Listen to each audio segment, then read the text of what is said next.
God is good. And all the time. God is good. And all the time. Ek kan my sitplekke inneem vir die wat my nie ken nie. My naam is Clifford Sheldon, lead pastor hier in Hope Family Park Dean. En dit is vir my 'n wonderlike voorreg om saam met hierdie amazing dream team is met die rooi en hierdie dream team is op die verhoog, ons worship team, die Here te kan dien en net U te kan bedien. So ek vat wat ek doen en wat ek serve, wat ek baie ernstig op en ek vra altyd vir die Here, God, it's your people, God, give them the best. I cannot give them something that hype them. Ek wil nie vir hulle ecstasy of iets gee wat hulle laat lekker voel nie, but I want to give them something that they can take out of here because we are facing real stuff outside.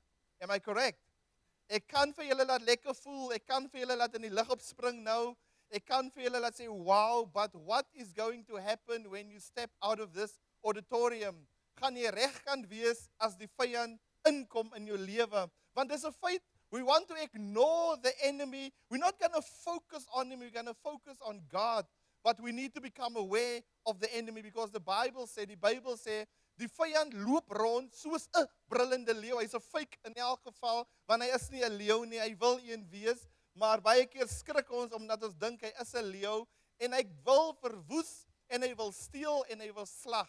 Maar die Bybel sê ook weer die seun van die mens het gekom sodat ons lewe en oorvloed van lewe kan hê. Amen. En ek glo dat die Here het vandag vir my 'n woord, die Here het vir u vandag 'n woord. Laat ek gou stil staan vir die foto. Lekker. Daar sê. Dis belangrik mense die image vir julle nie vir my nie. So dit is belangrik om by die Here te vra. En my versoek vandag is u gaan woord ontvang vandag. But you will hear the word if you are sitting here with a logical mindset and it will mean absolutely nothing to you. It will perhaps let you feel okay, but it will have no eternal impact on your life without the Holy Spirit. Because the word I'm going to read, die Bybel sê die woord van die Here is geïnspireer deur die Heilige Gees. Mense het dit geskryf, maar die Heilige Gees het hulle gesê hoe hulle dit moet skryf. En ek dink as ons wil weet waaroor die woord gaan, die beste manier is om die een wat die een geïnspireer het, om vir daardie een te vra, ek noem dit die een, because the Holy Spirit is a person. Die Bybel praat van a person. So met ander woorde, dit is belangrik om vir hierdie een te vra, openbaar jou woord in ons. Otherwise it's going to have no impact. En dit is my begeerte van my hart vandag, vanoggend, vir my en vir u, terwyl ons hierso sit, sê, Holy Spirit, I need you to open my eyes of my understanding, so that I can hear your word, so that I can hear your voice. Otherwise, gaan ons hier uitgaan en dit gaan absoluut niks beteken nie.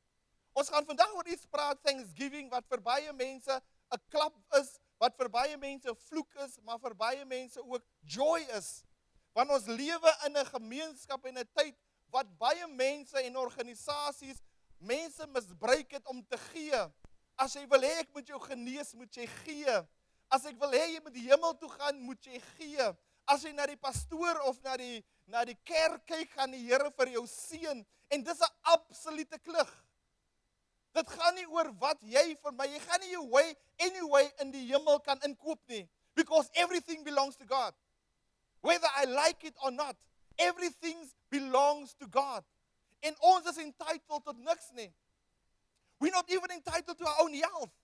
We're not even entitled to our own husband or wife. I'm not even entitled to my money in my bank account. I'm not even entitled to my son, to nothing. It's a gift from God. So I need to be grateful for what God has given me. And that is what we need to understand in life.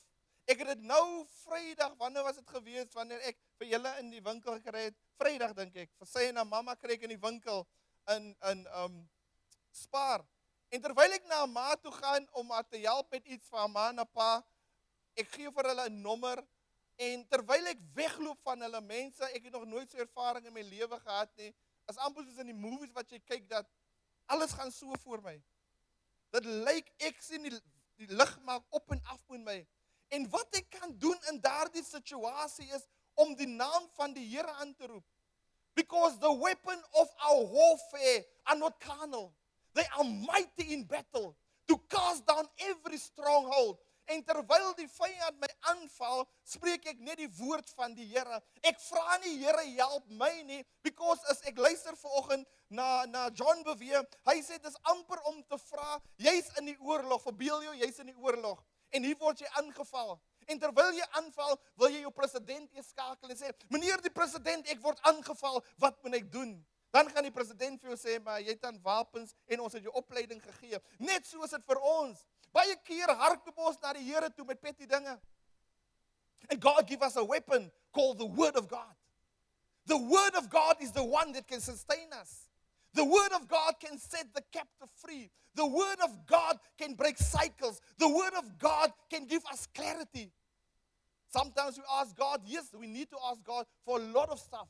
But when it comes to warfare, you need to know, soos Emerensha vanoggend gesê het, who you are and to whom you belong. Because if you're not going to know who you are and to whom you belong, you're going to set yourself up for failure. And it is important to understand that God's timing is not my timing. When God is saying something, He will fulfill it. Kom ons kyk na Abraham. Hy het vir Abraham 'n belofte gegee, maar Abraham het nie die belofte gesien nie. Hy het in Josef beloftes gegee. Josef het van die beloftes nie gesien nie, maar die beloftes het nog steeds tot stand gekom. Because God's timing and our timing is not the same timing.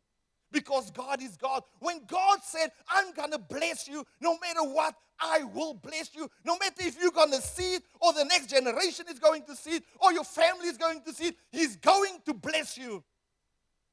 And a lot of time in our life, we set ourselves up for failure. And that's why it is so important that we need to talk about Thanksgiving today. What Thanksgiving is all about. Ons moet die waarheid in die oë ook staar. Ons lewe in 'n lewe in die kerk wat vandag hier so sit. Kry ons mense wat wel af is. Ons kry mense wat gewoonweg ook ooruit is. Maar wat vandag ook in hierdie kerk sit, is mense wat niks het nie. Ons bly in 'n gemeenskap waar sekere gemeenskappe in armoede leef. En oor kan die pad kry ons mense wat 'n bietjie meer het. En oor kan die pad kry ons mense wat in weelde leef. Maar ek glo die Here het vandag 'n woord vir elkeen wat vandag hier sou kan sit. Gratitude is not about our money, but it's about our heart's condition. It's about grace and it's about truth. So today I want to speak to you about our reality. So voor ek gaan lees uit 2 Korintiërs 8 en 9 uit, wil ek hier net 'n bietjie eers agtergrond gee. Apostel Paulus bevind hom in 'n gemeenskap wat hy 'n brief moet aanskryf aan die Korintiërs. Maar die plek waarvan hy skryf vanaf 'n gemeenskap wat absoluut niks het nie, van met Odyssea. Hy skryf aan hierdie gemeenskap en ons gaan later luister en hy spreek hulle aan. Hy sê julle het goed begin. Hy sê julle het amazing begin. Maar ek gaan gou vir julle 'n bietjie vertel van hierdie gemeenskap wat ek myself in bevind. So met ander woorde, die Korintiënse gemeenskap was 'n gemeenskap wat almal gehad het, ryk, arm en ook middelinkomste. En ek dink dat die woord wat hy daar gelewer het, is relevant vir 'n tydperk soos hierdie. Hoekom? Because we live in a divided city with a united need. Everyone wants to know, God, what can I do for you? There are many wounds. Soos ek voorheen gesê het, baie van ons was gemanipuleer. En wanneer ons hoor van geld, as ons hoor van Thanksgiving, dink ons, dis seker vir die pastoor. En van ons het seer gekry. Iemand het my gevra, "Yo, you in a nice church now, hey? I see you driving a Fortuner." Ek sê, "Yes, I'm driving a Fortuner, but it's not the church. It is God that did provide it for me. It is not out of the income of the church. It is what my God can do." And did you know what? Can I give you a bonus? I'm the only one that worked in the house. And my wife was studying. My children is at the university. And God still provides for me. Because I don't count on the church. I don't count on people. But I count on my living God. And I'm a living testimony of that. And that is what I love about our leaders, Paul and Marinette. That is what they teach us. What God has entrusted to us is not for us as a church, but to go out and make disciples. Amen. We are wounded and some of us are manipulated. Baie keer. Kom ons kyk na Paul se konteks. Ek het notas gemaak daarvan. Ek wil dit aflees vir u. When Paul wrote these chapters, he was speaking to a church that looked like our church in our city today, as I said. Wealthy and struggling people, together suspicious of leaders, discouraged, overwhelmed by life's pressure. Paul say, let's reset the foundation. Not pressure, not guilt, just grace. So today I'm going to read with you 2 Corinthians 8 verses 9. But let's pray. Heavenly Father, I come to you in the mighty name of Jesus, and I surrender everything to you this morning, God. God, this is your word. The word is inspired by you, and it's only the Holy Spirit that can break it up for me and for each and everyone that is sitting in this building today. Create in us a pure heart today, Heavenly Father, not by might nor by power, but by your Spirit. In Jesus' name, amen and amen. Let's read. And now, brothers and sisters, we want you to know about the grace that God has given the Macedonian churches. Hy begin nie oor iets anders, hy begin about the grace. In the midst of a very severe trial, their overflowing joy and their extreme poverty, overflowing joy and their extreme poverty welled up in rich generosity. Wow. For I testify that they gave as much as they were able and even beyond their abilities. Now, how is that possible? How can you live in poverty and still you can have so much joy within inside of you? You know how is that possible? Only by the grace of God. Nothing else. They were transformed by the grace of God, because it is impossible to live in poverty and still have joy in your heart. Tell me somebody that can have joy that has nothing to eat, that is in the world. Tell me about somebody who's know that somebody's going to knock at their door because they cannot pay their rent and they still have joy. It's only the Word of God and the Holy Spirit, the grace of God, but we need to understand His grace that can transform us from the inside out. And I like what Paul is writing here. Hy sê, entirely on their own. Entirely on their own. Hy praat nou van die gemeenskap, gemeente. Entirely on their own, they urgently pleaded with us, for the privilege of sharing in the service to the Lord's people. And they exceeded our expectations. They gave themselves first of all to the Lord. En dit waaroor dit gaan. Before you can give to anyone, before you can bring your thanksgiving offering, before you can bring your tithing and your offering, you have to give yourself first to God. You need to trust God. Because once you trust God, your mind will be transformed. And you will understand it's not about what I have, but it's about the attitude that God put inside of me. They give themselves first to God, to the Lord, and then by the will of God also to us. So we urge Titus, just as he had earlier made the beginning, to bring also the completion, this act of grace on your part. But since you excel in everything, and I can say it about you, since you excel in everything, in faith, in speech, in knowledge, in complete earnestness, and in the love we have kindled in you, see that you also excel this grace of giving. Hy sê nie, see that you also excel in giving it. Hy sê, see that you also excel in this grace of giving. Because to give is grace. And we need to understand that. En ek hou van die volgende. Hy sê, for you know the grace of our Lord Jesus Christ, that though he was rich, yet for our sake he became poor, so that you through this poverty might become rich. So what does it mean? It means that Jesus was sitting with his Father. He was sitting in the riches of his dad in heaven. Just think about it, where Jesus was sitting. Everything was around him. Angels bow before him. The glory of his dad, Abba Father, were there. But he have given that up in order to come to us, to transfer the gift of grace into our hearts, so that we can also have the fullness of the Father among us. So that we were poor due to sin. But he said, I come and I give my life.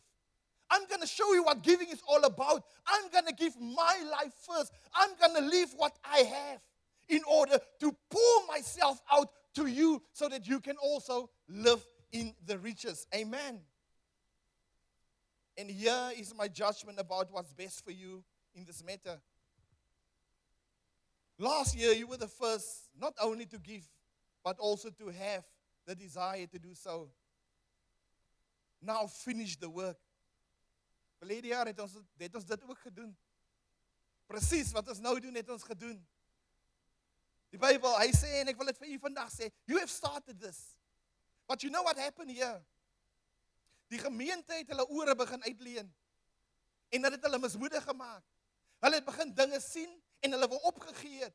En hulle het begin hoor, het jy gesien wat gebeur? So it become important for us.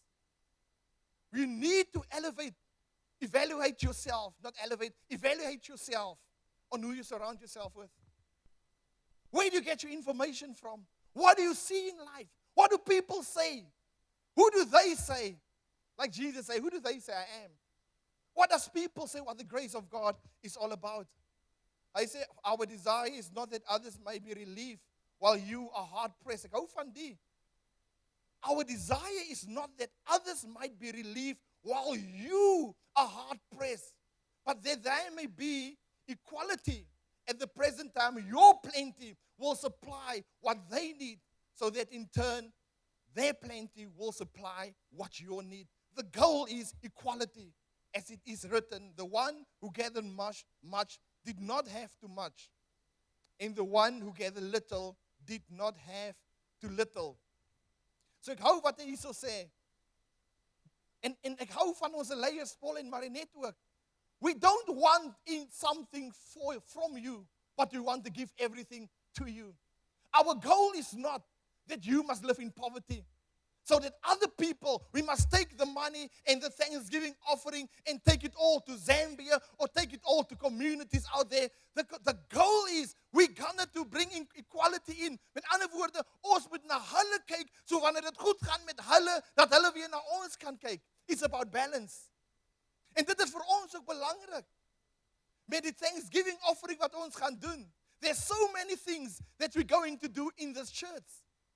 We want to change some of the area here in front. Next year, perhaps when you're going to come in, you're going to see there's a lot of changes. Lights. You will see outside, we will create some space for you to come and sit.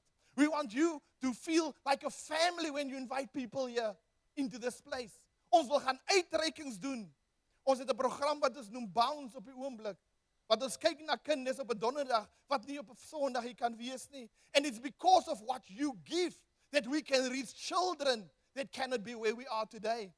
Looking after the next generation. 2 Corinthians 8 verse 1 to 15. Remember this. Whoever sows sparingly will also reap sparingly. And whoever sows generously will also reap generously.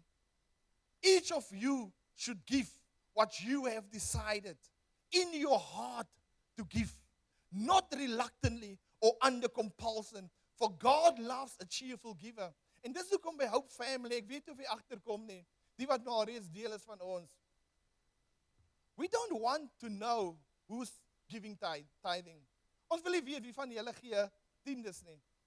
Because it's between you and God. We don't even want your name on it. Julle sal sien op die koeverte, daar staan optional. Jy hoef nie jou naam op te skryf nie. Ek weet nie wie wat gee in die kerk nie. Ek weet nie wie die 50 sent gee nie. Ek weet nie wie die 5000 gee nie. Paul en Marinette weet dit nie. Because as ons dit gaan begin sien, kan dit begin voel dat julle moet reluctantly gee. Ons gee nie om hoe julle dit gee nie. Dit is 'n saak tussen jy en God. But we're going to teach you the principles of grace giving. Because it is the principles that matters, not the money. It is not how much you give. It is from where you give. That's why it's not important for us. We don't want your name. We don't want here to say that Phoebe, she write the name here in bold letters, Phoebe, 10,000 rand.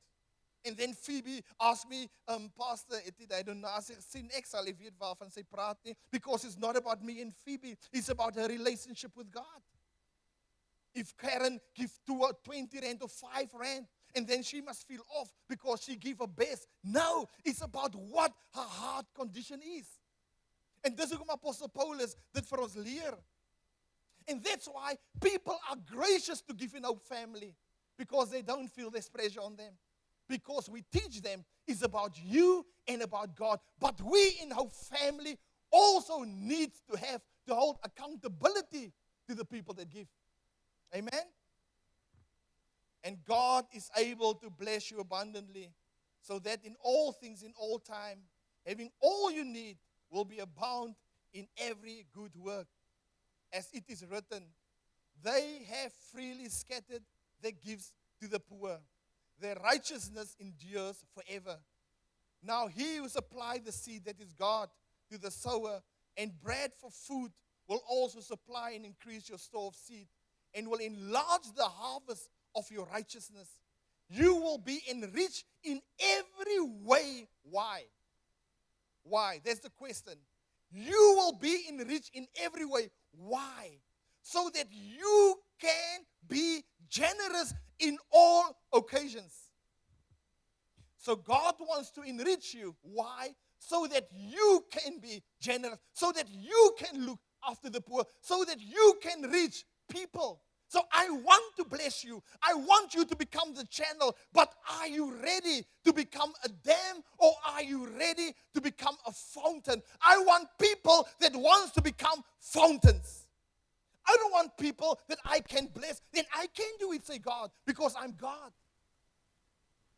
That keeps stuff from themselves. I want to give Roger so much, because I know Roger is somebody that is walking around and say, God, who can I bless today? Who can I bless? Is there somebody in the house of David or in the house of Saul that I can bless? And that must be our attitude. Is there somebody in this church that I can bless? Is there somebody in my community that I can bless? Is there somebody that I can pray for? Because it's not always about money. It's about your time as well.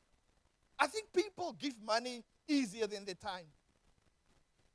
I will give my tithing just like that. But don't ask me for Saturday to come and clean the chairs. I will send somebody. God is after your time. God is after our time. Because if we spend our time wisely, we will spend our finances wisely. The service is not that you perform. It is not only supplying the needs of the Lord's people, but is overflowing in many expressions of thanks to God.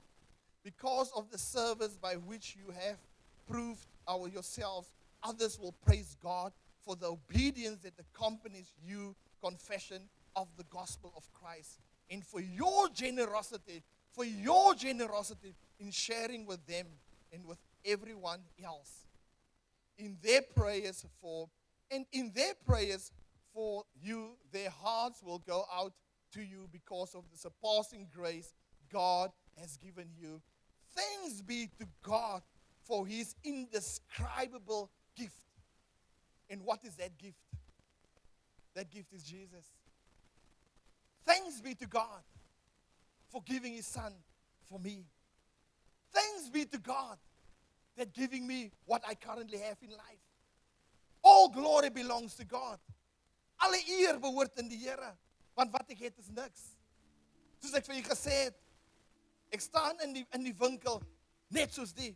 Ek het nog nooit in my lewe daai gevoel gekry nie, en ek besef I'm not entitled to anything. It's only the grace of God.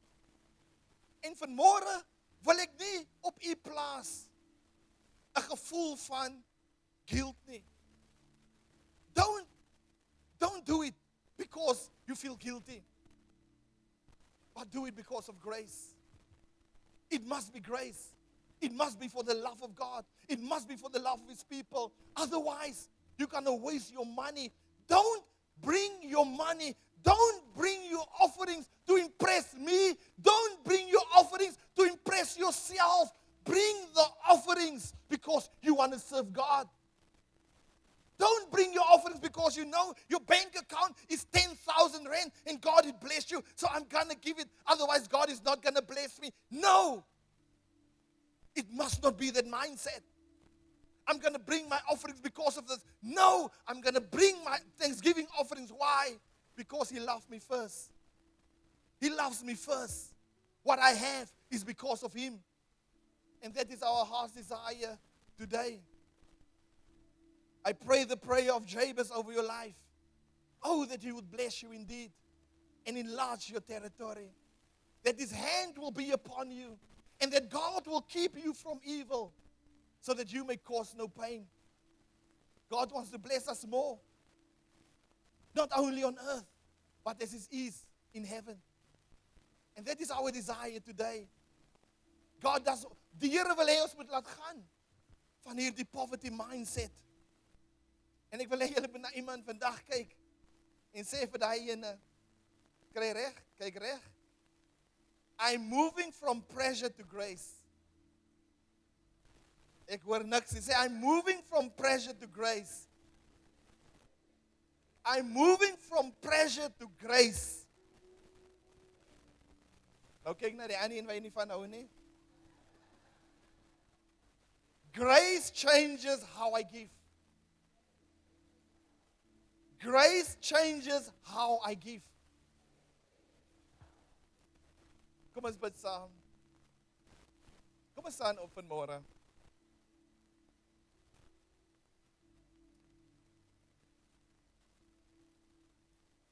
Heavenly Father, it's all about you today. We can never outgive you. We can never ever outgive you. God, I ask, if I have misused your grace today to benefit the church or benefit myself, please forgive me. God, I know it's all about you. Help us at Hope Family as we are currently doing it already, Lord, by the grace of you through our leaders, Senior Pastor Paul and Marinette, Lord, to use what you have given us through your children, Lord, for establish your kingdom, Lord, to reaching the poor in our communities and in our homes, Heavenly Father. I pray while people is going to come to the front now, God, I pray that they shall be driven by the Holy Spirit. No pressure, Lord, but by the Holy Spirit. I know that you want to bless them, God. You are looking for our hearts today, Lord.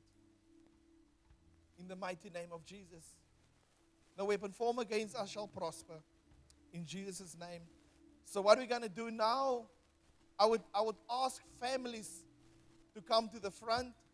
Our Dream Team volunteers, if you can just stand in front and let they come rows from rye vir rye. Mense my Engels het opgegee. Ek was in die Kaap. Ek wil goed duidelikheid kry. Nou hy het net Engels gepraat. Maar dis nie die probleem nie.